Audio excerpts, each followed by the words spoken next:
Welcome to From the Green Velvet Couch podcast.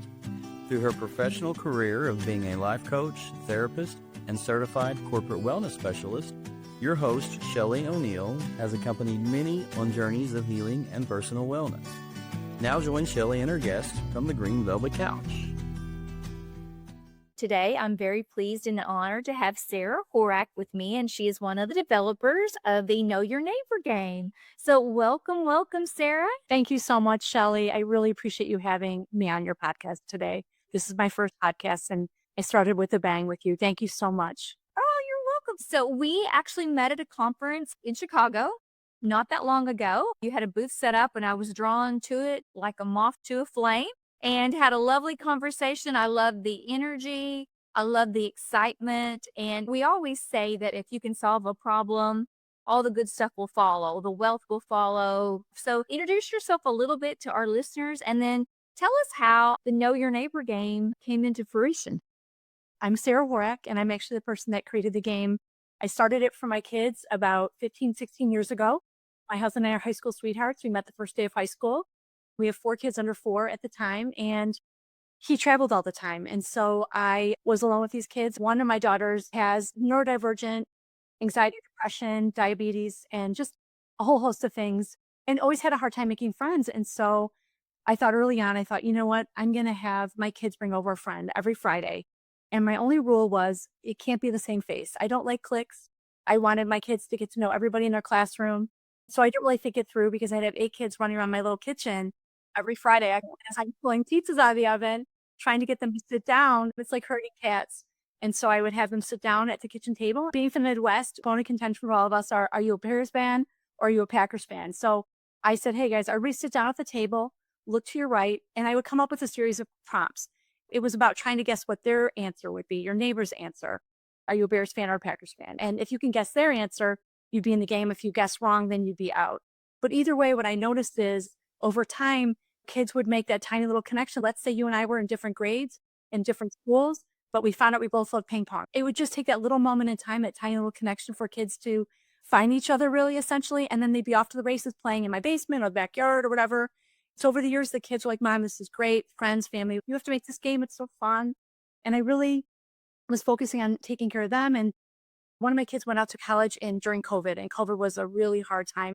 Was hearing a lot of scary reports from different schools and different universities just about how kids were hurting themselves. And it was really scary for me as a mom. And so I did some research.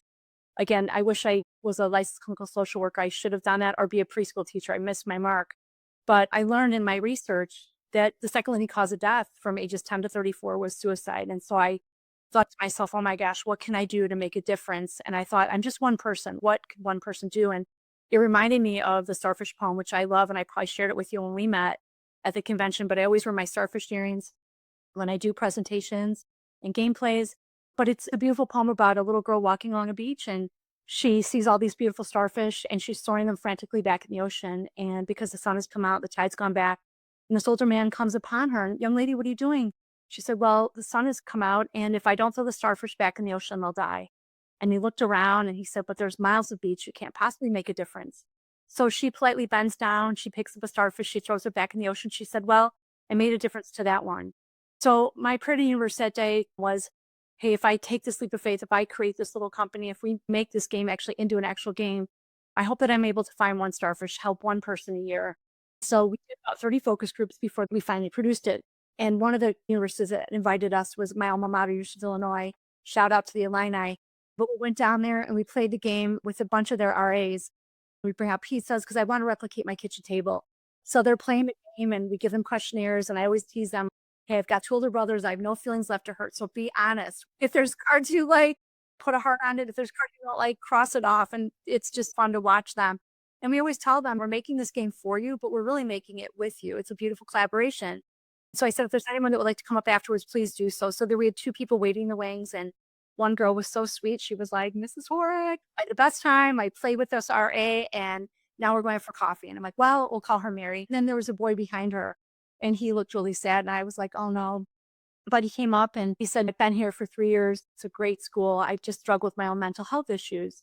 And that last week was really hard. But I want you to know this is the most fun I've had in 3 years. Could I please give you a hug? And I was like, absolutely. So gave him a big old hug and we cleaned up the pizzas and the questionnaires. We got in the car, we packed up to go home. And I called my husband, started sobbing. And I said, honey, I got my first starfish. And so it was so powerful. And we've now been invited to several schools. We were at a high school for 400 students, 200 one Tuesday and then 200 the following Tuesday. Notre Dame College Prep, love them too. And it was part of one of their professional development days with the kids. And I can't tell you how powerful it was to be in this room with all these students playing the game, but having completely different experiences, laughing, teasing. And it was just wonderful. Then we've been invited to different businesses now to improve culture. And that's been so special. My favorite thing, though, to do is honestly to go to schools and play the game as part of professional development with teachers, because maybe the eighth grade teachers aren't talking to the kindergarten teachers because they're in different buildings. Teachers Connect has been incredibly powerful. That's an absolute joy for us. And Shelly, you will be one of the first people that gets this game. It's our prototype for our college version. We are working on the college version right now that's going to be college specific to help college students because they have all those meet and greets, right? Or new student week, or the RAs have to have meetings. The cards are clean, and every card, by the way, was reviewed by a licensed clinical professional counselor to make sure they were safe from a social emotional health perspective. So we wanted to make sure we did our research. Thank you for letting me share that. It's motivating, it's informative, and I love how you connected the starfish poem, which I've also always enjoyed, because you can't save the world, but what you can do is you can help the people that are in your community. And if everybody helps the people that's in their community, then the world is better. We all do our part. And I love the bit about engagement and connection. And you're right. I remember just really seeing, particularly college students during COVID, many of them had to return to home, many of them had to stay in their dorm.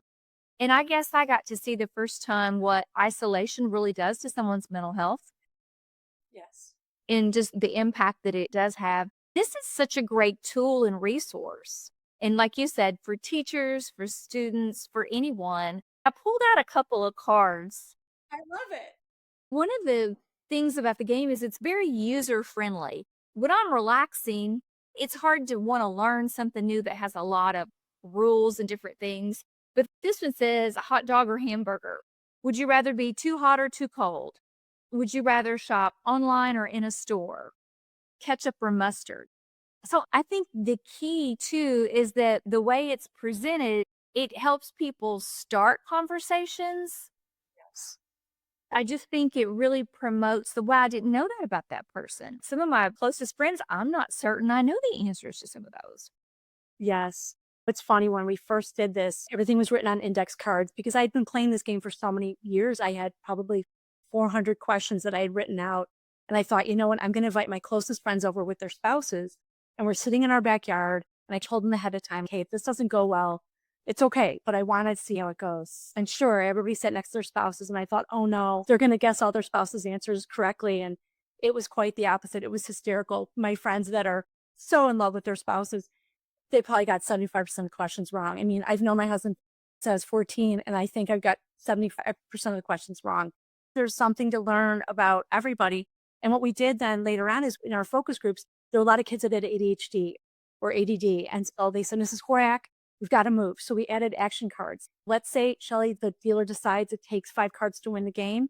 And how you start it actually is you share your birthdays. Whoever's closest to today's date, they're player one, they're the dealer. And I love that too, because then you learn something about each other before you even start playing it. Let's say you were the dealer, you said, hey, first person to 5 cards wins. And let's say I have 4 cards and you have 1 card and you get the time for a trade card. You're going to take my seat and you're going to take my cards. So there's a lot of fun. There's a lot of, oh my gosh, there's ouch, it's a wipeout. So let's say I'm about to win, but I get an ouch. It's almost like a high out cherry where you have to dump all your cards. There's detour cards. So you're not always asking the same person the same question. There's cards where you can actually reach out and ask any neighbor so you can make that connection. And being in therapy with my daughter for as many years as I have been, I learned a lot. I tried to apply to the lot of therapy that I learned. There's validating cards. There's good listener cards. So let's say you answered a question and it came to me and I get that good listener card and I get to repeat a question and answer of yours. You get to be seen and heard.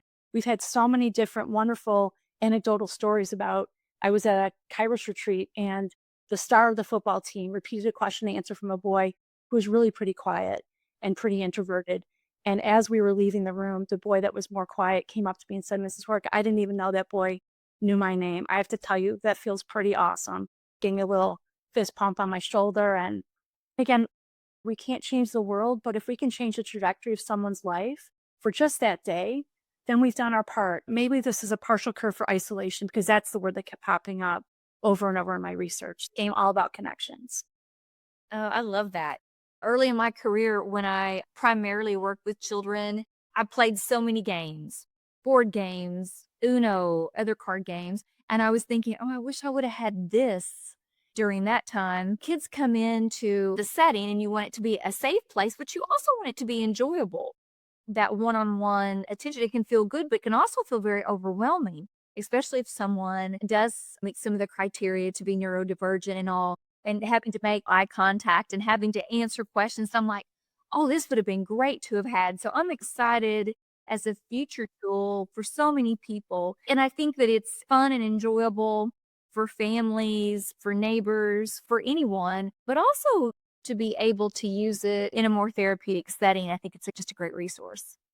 Thank you so much for saying that. I actually just went to a meeting last week with a gentleman that I had also met at the convention, and he was so kind, a little reticent to meet me, but one of his clinicians had gone and met me.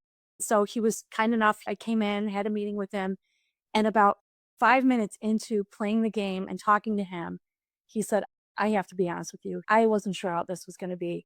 We have so many clinicians that don't want to take on younger people because, like you said, they come in, they're forced to be there by their parents or loved ones, and it's very awkward and it's uncomfortable for the clinician, it's uncomfortable for the student. And he said, this is great. I just cracked up looking at one of your cards, which was, do you eat your macaroni and cheese with a fork or spoon? He said, it's just laughing is a great equalizer, right? One of my dear friends is a dyslexic therapist, and she deals with a lot of students that are reticent, again, to come to even her tutoring. And she said, we always start with a good know your neighbor, good 10 minutes. And then after playing, there's eye contact, there's laughter, there's engagement. And like you said, with students now, because we developed it as a social emotional learning device for schools, thank goodness schools are now doing that. It really opens the door then, right? If kids are more engaged, if they make friends, they're going to want to do their homework. They're going to want to come to school. There's so many positive things that can come from just making connections. And two of my friends that are teachers are tough ladies. They were so cute. They said, listen, we're going to play it. We'll let you know how it goes. And one of them was like, okay, I've been teaching math and reading for 20 years. I can do it in my sleep. I have never been able to teach a child how to be friends with someone. She's like, your game teaches kids how to be friends with each other. And so that was the highest compliment I think I received that month. It was great to hear that and see the pictures. And we go to these events, and I can't tell you how rewarding it is. I feel like I get so much more out of it just watching these kids play and connect. I do want to say a special shout out, if I could, to my team. I could not do any of this without them. Trisha, Laura, Kate, Molly. I couldn't do anything without them. They are just amazing. Trisha does all the artwork. Anything creative, beautiful on the game is all Trisha. Laura does all the business strategies, digital marketing, right and left hand of mine. Kate does all the finances. She's amazing, wonderful, just helps so much. And Molly also helps with social media. It's a collaboration. The game's a collaboration, right? We want people to be together. So has been this wonderful team of ours. It's not just been me. The game started with me, with my kids, but how it is now, it's all because of these wonderful women that have helped me. I love that. And I think it's just so important what you said too. Being a parent, you want your children to connect and to have friends. And for some children, it's hard to do that. It's easier for others. But as a parent, it can be very heartbreaking when they struggle.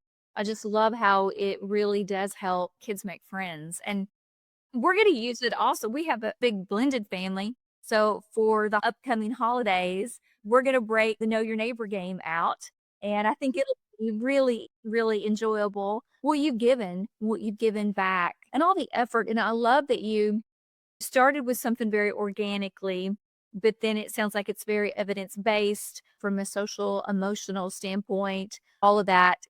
And I think the beauty too is that it just applies to so many different settings that you can use it. And like you said, for professional development, I work with a lot of companies as well, and I can't wait to break this out. I'm so happy. You've sparked so many things in my brain. We were invited down to an investment banking firm for their global meeting.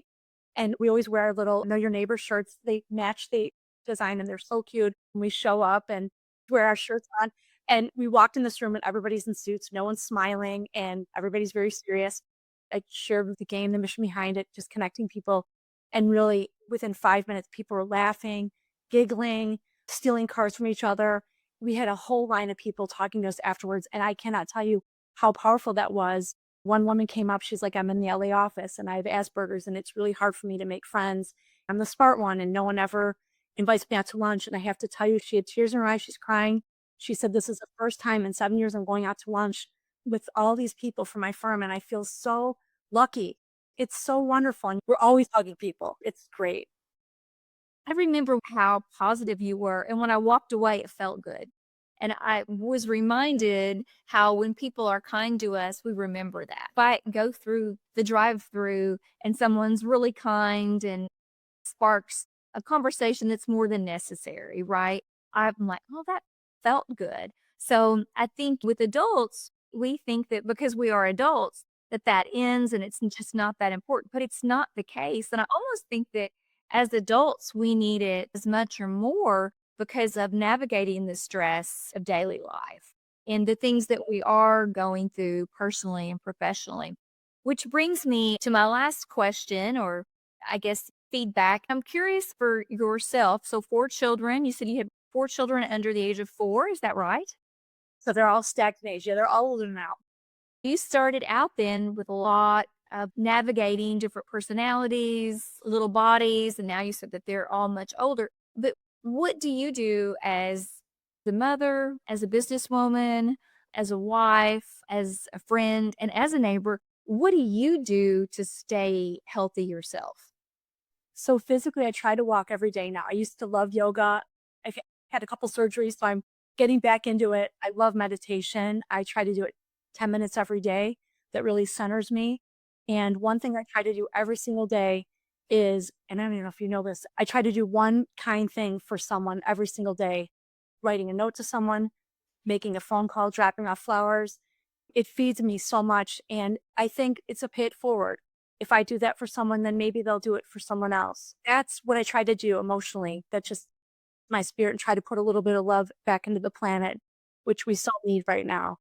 Yeah, thank you for sharing that. When we talk about wellness, wellness is very vague. It can mean a lot of things in a lot of different industries. But at its core, wellness is daily habits that keep you healthy, that help you stay healthy. It's a practice. And before, when I would say the word practice as a therapist, I would think private practice. So it didn't really resonate. But as I've matured, I realized that a personal practice is really just what are the things that we all do every single day. And the healthier your practice is, the healthier you tend to be as a person. It doesn't mean we don't have surgeries and things like that. It means that we have better tools, better internal resources, better support in our community to really help maneuver those things. So I love that you do all of those. And like you, I love yoga. I've been doing yoga Friday nights and Sunday nights, and it helps me set my intention for the next week. It's the weirdest times you could ever imagine to go to yoga class. There's very few people there, which is, I like it.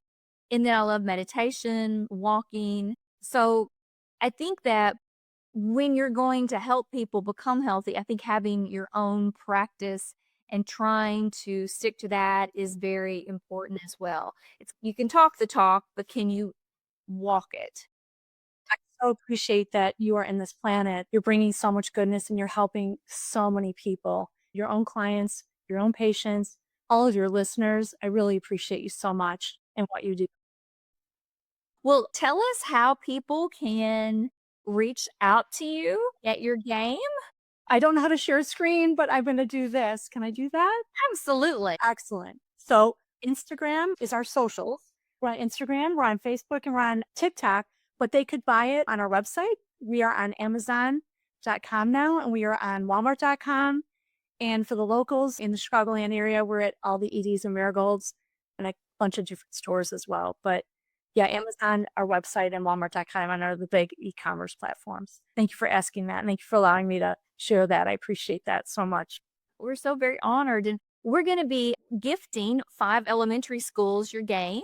And then I'm also going to take it to an upcoming event called Build for women in the real estate industry and different things we're going to be showing that at our booth there, and we'll leave the information how they can contact. It's a fun, connecting, engaging thing to do, which is what the conference is about. We're going to share, I believe, in not being a gatekeeper and just share what resources and tools work for us. Occasionally, I'll mention an app that I really like, and I always tell viewers that we don't get any compensation for that. It's just, here's a tool or resource that we have found helpful, and check it out.